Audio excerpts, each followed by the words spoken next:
Sourate 51. Adh-Dhariyat, ce qui éparpille. Au nom d'Allah, le tout miséricordieux, le très miséricordieux. Par les vents qui éparpillent, par les porteurs de fardeaux, par les glisseurs agiles, par les distributeurs selon un commandement, ce qui vous est promis est certainement vrai, et la rétribution arrivera inévitablement. Par le ciel aux voies parfaitement tracées, vous divergez sur ce que vous dites, et détournez de lui, du prophète ou du Coran, quiconque a été détourné de la foi. Maudits soient les menteurs, qui sont plongés dans l'insouciance. Ils demandent « À quand le jour de la rétribution ?» Le jour où ils seront éprouvés au feu. Goûtez à votre épreuve, voici ce que vous cherchiez à hâter. Les pieux seront dans des jardins et parmi des sources, recevant ce que leur Seigneur leur aura donné, car ils ont été auparavant des bienfaisants. Ils dormaient peu la nuit, et aux dernières heures de la nuit, ils imploraient le pardon d'Allah.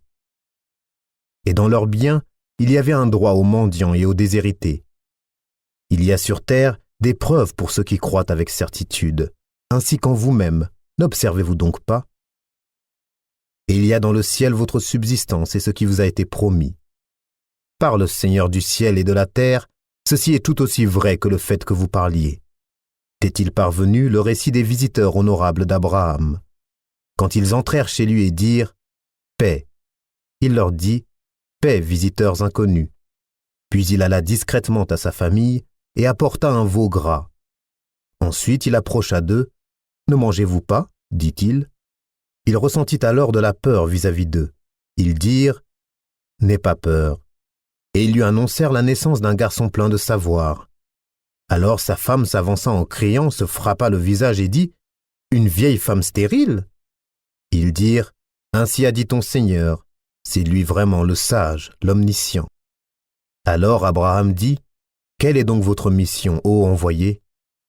Ils dirent « Nous avons été envoyés vers des gens criminels, pour lancer sur eux des pierres de glaise, marquées auprès de ton Seigneur à l'intention des outranciers. » Nous en fîmes sortir alors ce qu'il y avait comme croyants, mais nous n'y trouvâmes qu'une seule maison de gens soumis, et nous y laissâmes un signe pour ceux qui redoutent le douloureux châtiment. Il y a même un signe en Moïse quand nous l'envoyâmes avec une preuve évidente vers Pharaon. Mais celui-ci se détourna, confiant en sa puissance, et dit « C'est un magicien ou un possédé. » Nous le saisîmes ainsi que ses troupes, puis les jetâmes dans les flots pour son comportement blâmable. De même pour les Hades, quand nous envoyâmes contre eux le vent dévastateur, n'épargnant rien sur son passage sans le réduire en poussière. De même pour les Thamoud, quand il leur fut dit « Jouissez jusqu'à un certain temps ». Ils défièrent le commandement de leur Seigneur, la foudre les saisit alors qu'ils regardaient. Ils ne purent ni se mettre debout, ni être secourus. De même, pour le peuple de Noé auparavant, ils étaient des gens pervers. Le ciel, nous l'avons construit par notre puissance, et nous l'étendons constamment dans l'immensité.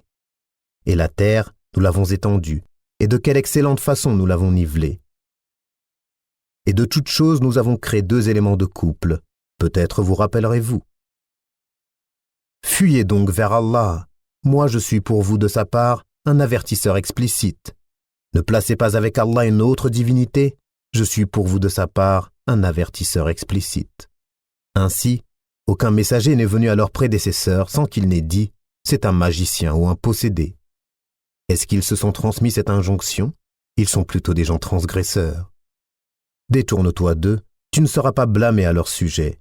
Et rappelle, car le rappel profite aux croyants. Je n'ai créé les djinns et les hommes que pour qu'ils m'adorent. Je ne cherche pas d'eux une subsistance et je ne veux pas qu'ils me nourrissent. En vérité, c'est Allah qui est le grand pourvoyeur, le détenteur de la force, l'inébranlable. Ceux qui ont été injustes auront une part des tourments pareils à celle de leurs compagnons, qu'ils ne soient pas trop pressés. Malheur donc à ceux qui ont mécru à cause du jour dont ils sont menacés.